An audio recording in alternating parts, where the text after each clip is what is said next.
July 3 Sankatahara Chaturthi.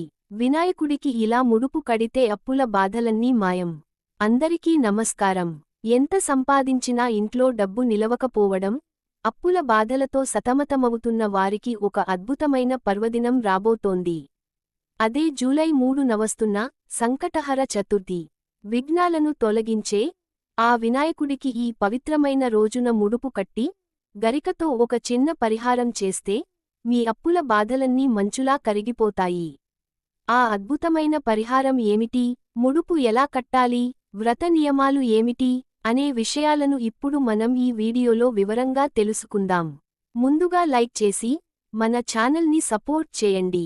అలానే ఓం గం గణపతయే నమః అని కామెంట్ చేయండి. ఈ సంకటహర చతుర్థి వ్రతాన్ని ప్రారంభించేవారు ముందుగా 3, 5 లేదా 9 నెలల పాటు ప్రతి నెలా క్రమం తప్పకుండా ఈ పూజ చేస్తానని మనసులో ఒక దృఢమైన సంకల్పం తీసుకోవాలి. ఈ రోజున ఉదయాన్నే నిద్రలేచి తలస్నానం ఆచరించాలి.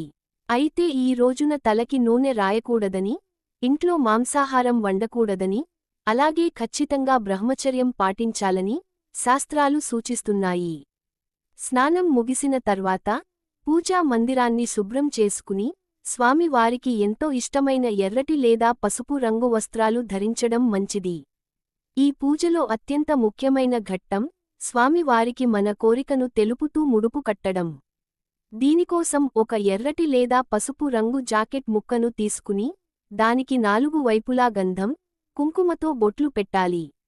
అందులో 3 గుప్పెళ్ల బియ్యం, 2 తమలపాకులు, 2 వక్కలు, 2 ఖర్జూరాలు మరియు మీ స్తోమతను బట్టి 11 రూపాయలో లేక 51 రూపాయలో దక్షిణగా ఉంచాలి.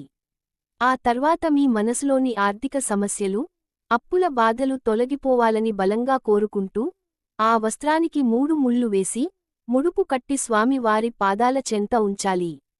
పూజా మందిరంలో ముందుగా ఏ ఆటంకాలు రాకుండా చూసే ఆదిదేవుడైన గణపతికి ధూప దీపాలు సమర్పించి ఆ తర్వాత సంకటహర గణపతికి పూజ చేయాలి. మీ దగ్గర 2 విగ్రహాలు లేకపోతే పసుపుతో ఒక చిన్న గణపతిని చేసుకుని కూడా ఈ పూజను అత్యంత భక్తి శ్రద్ధలతో జరిపించుకోవచ్చు. ముడుపు కట్టిన తర్వాత స్వామికి అత్యంత ప్రీతికరమైన గరికను సమర్పించాలి. దీనినే సంస్కృతంలో దూర్వాలు అని కూడా అంటారు. స్వామికి గరిక ఎందుకు అంత ఇష్టం అన్నదాని వెనుక ఒక అద్భుతమైన పౌరాణిక వృత్తాంతం దాగి ఉంది. పూర్వం అనలాసురుడు అనే ఒక భయంకరమైన రాక్షసుడు ఉండేవాడు. అతడి కళ్ల నుండి, శరీరం నుండి ఎప్పుడూ అగ్ని జ్వాలలు ఎగసిపడుతూ ఉండేవి. అతడు మునులను, దేవతలను తన అగ్నితో కాల్చి భక్షిస్తూ ముల్లోకాలను గడగడలాడించేవాడు. అప్పుడు దేవతలందరూ వెళ్లి ఆ విఘ్నేశ్వరుడిని శరణు వేడగా స్వామి వెళ్లి ఆ అనలాసురుడిని అమాంతం మింగేస్తాడు. ఆ అగ్ని రాక్షసుడు కడుపులోకి వెళ్లగానే స్వామివారి ఉదరం అంతా మంటలతో కాలిపోవడం మొదలవుతుంది. దేవతలు ఎంత చల్లని నీరు పోసినా, ఎన్ని సుగంధ ద్రవ్యాలు పూసినా ఆ మంటలు చల్లారవు. అప్పుడు కశ్యప మహర్షి అక్కడికి చేరుకుని ఎంతో పవిత్రమైన 21 గరిక పోచలను స్వామివారి తలపై ఉంచుతాడు. ఆశ్చర్యకరంగా వెంటనే స్వామివారి శరీరంలోని తాపం అంతా చల్లారిపోయి ఆయనకు ఎంతో ప్రశాంతత కలుగుతుంది. అప్పటినుండి తనకు గరికతో పూజ చేసిన భక్తుల జీవితంలోని తాపాన్ని, కష్టాలను నేను వెంటనే చల్లారుస్తాను అని స్వామివారు వరం ఇచ్చారు. అందుకే అప్పుల బాధలతో సతమతమవుతున్న వారు ఈరోజున 21 గరిక పోచలను తీసుకుని శుభ్రమైన నీటితో కడిగి ఒక పసుపు దారంతో చిన్న కట్టలాగా కట్టి స్వామివారి బొడ్డు దగ్గర ఉంచి భక్తితో ప్రార్థించాలి. ఇలా చేయడం వల్ల ఆ అనలాసురుడి మంటల్లాగా మీ కష్టాలన్నీ ఇట్టే చల్లారిపోతాయి. ఉదయం పూజ పూర్తయిన తర్వాత రోజంతా అంటే రాత్రి చంద్రోదయం అయ్యే వరకు ఎలాంటి ఘన ఆహారం తీసుకోకుండా ఉపవాసం ఉండాలి. మన మనసును దైవం పైనే లగ్నం చేస్తూ భగవంతుని నామస్మరణ చేయడానికే మన పెద్దలు ఈ ఉపవాస నియమాన్ని ఏర్పరిచారు. అయితే ఆరోగ్య సమస్యలు ఉన్నవారు మరీ కఠినంగా ఉపవాసం ఉండలేకపోతే పాలు లేదా పండ్లు తీసుకోవచ్చు. ఆ విధంగా పగలంతా దైవ చింతనలో గడిపి ఇక సాయంత్రం సూర్యాస్తమయ సమయంలో మళ్లీ స్నానం ఆచరించాలి. పూజా మందిరంలో ఆవు నెయ్యితో దీపారాధన చేసిన తర్వాత నైవేద్యం సిద్ధం చేసుకోవాలి.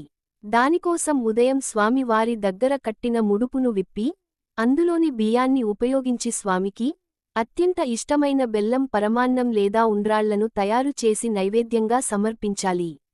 ఆ తర్వాత షోడ్షోపచార పూజలు చేయడం రానివారు కనీసం ఓం గం గణపతయే నమః అనే మూల మంత్రాన్ని 108 సార్లు జపించాలి. అక్షింతలు లేదా పూలతో స్వామిని పూజించిన అనంతరం చివరగా సంకటహర చతుర్థి వ్రత కథను చదువుకోవడం లేదా భక్తిగా వినడం చేయాలి. ఈ వ్రతంలో చంద్ర దర్శనం అనేది ఎంతో విశేషమైనది మరియు అత్యంత ఆవశ్యకమైనది. రాత్రి చంద్రోదయం అయిన తర్వాత ఒక రాగి లేదా వెండి చెంబులో కొద్దిగా నీళ్లు, అక్షింతలు, పుష్పాలు వేసుకుని చంద్ర భగవానుడిని దర్శించుకోవాలి. కింద ఒక ప్లేటు పెట్టి ఓం చంద్రాయ నమః ప్రథమ అర్ఘ్యం సమర్పయామి, ద్వితీయ అర్ఘ్యం సమర్పయామి, తృతీయ అర్ఘ్యం సమర్పయామి అని చెబుతూ ఆ చెంబులోని నీటిని 3 సార్లు కిందకు వదలాలి. ఒకవేళ ఆకాశంలో మబ్బులు ఉండి చంద్రుడు కనిపించకపోతే కంగారు పడాల్సిన అవసరం లేదు. సాయంత్రం 6:30 దాటిన తర్వాత ఆకాశంలోని నక్షత్రాలను చూస్తూ అర్ఘ్యం వదలవచ్చు. లేదా ఇంట్లో ఉన్న పరమశివుని పటంలో స్వామివారి శిరస్సుపై ఉన్న చంద్రుడిని చూస్తూ కూడా ఈ అర్ఘ్యం సమర్పించవచ్చు. ఆ నీటిని తొక్కని ప్రదేశంలో లేదా ఏదైనా పూలకుండీలో పోయాలి. ఆ తర్వాతే భక్తులు తమ ఉపవాస దీక్షను విరమించి ప్రసాదం స్వీకరించి భోజనం చేయాలి.